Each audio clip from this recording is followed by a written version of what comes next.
a rural development campaign based largely on student-teacher volunteers and backed by the slogan, "If you know, teach; if you don't know, learn," was one of its major achievements. Never before had city and country dwellers made contact in such a way. This unprecedented drive against illiteracy bridged the social gap of centuries, bringing mutual understanding and a sense of common purpose to the far-flung peoples of the nation. The Rural Development Campaign had a second purpose besides, the teaching of health and basic hygiene. Nothing remotely like it had ever been tried before.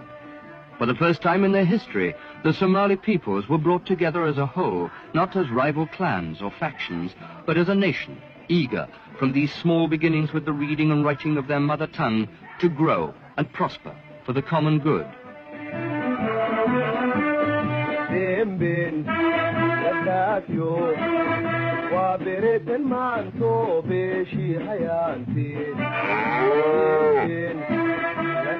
Doctors and teachers together, no matter how remote the community they visited nor how poor communications, scoured the Somali countryside to carry out their missions of enlightenment.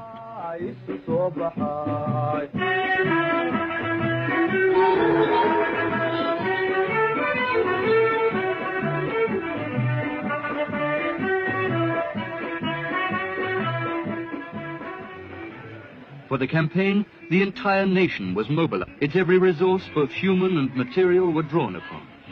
At the end of the first 6-month phase, its supporters and the nation's leaders turned out to greet the returning students who had played so large a part in its obvious success.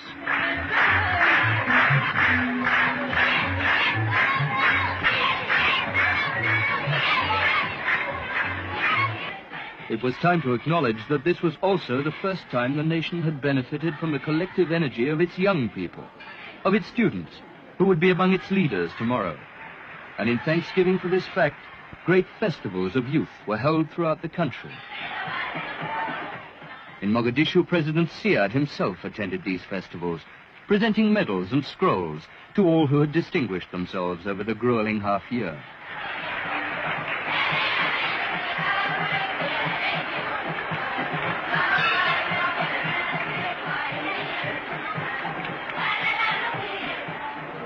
With the campaign, the Somali people had reached a peak of national unity.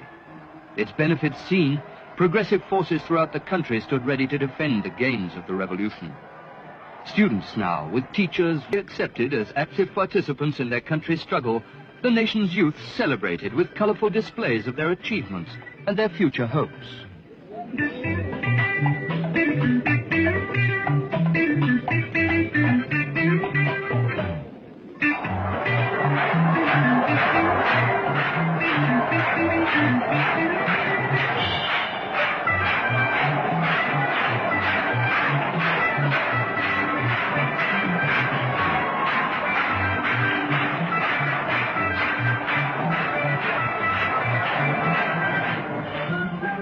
As we have already seen, former generations of Somali students had to learn of the world through foreign languages and cultures. Today, they are taught, up to the secondary level at least, in Somali.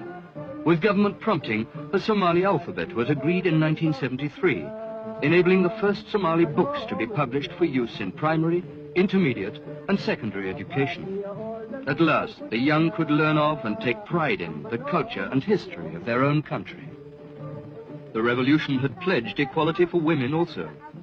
No longer suppressed by convention, girls and women today are given equal rights in education and the national life.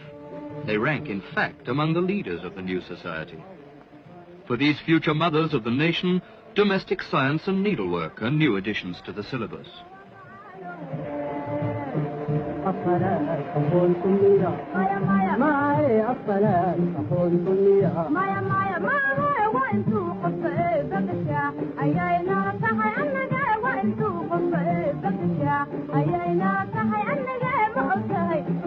And the educated woman is important for another, equally fundamental reason. As the center of family life, without encouragement from her, tomorrow's children will grow and learn more slowly.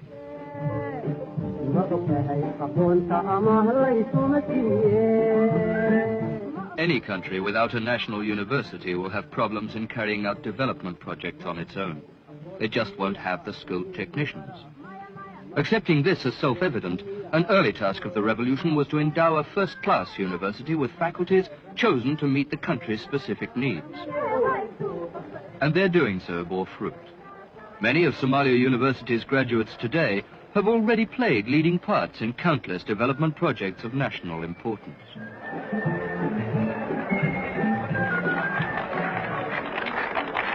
Elections in '64 and '69 had caught the people confused and politically innocent.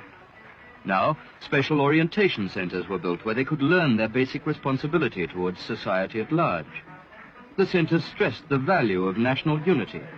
Above all, they worked to eradicate ancient clan divisions and feuds. The centers are working. People of all kinds gather here to discuss their problems, seeking and offering solutions on the basis of each other's experience. But they are not just political forums. Despite their title, they are used also as local sports grounds for the young, places where healthy minds can grow in healthy bodies.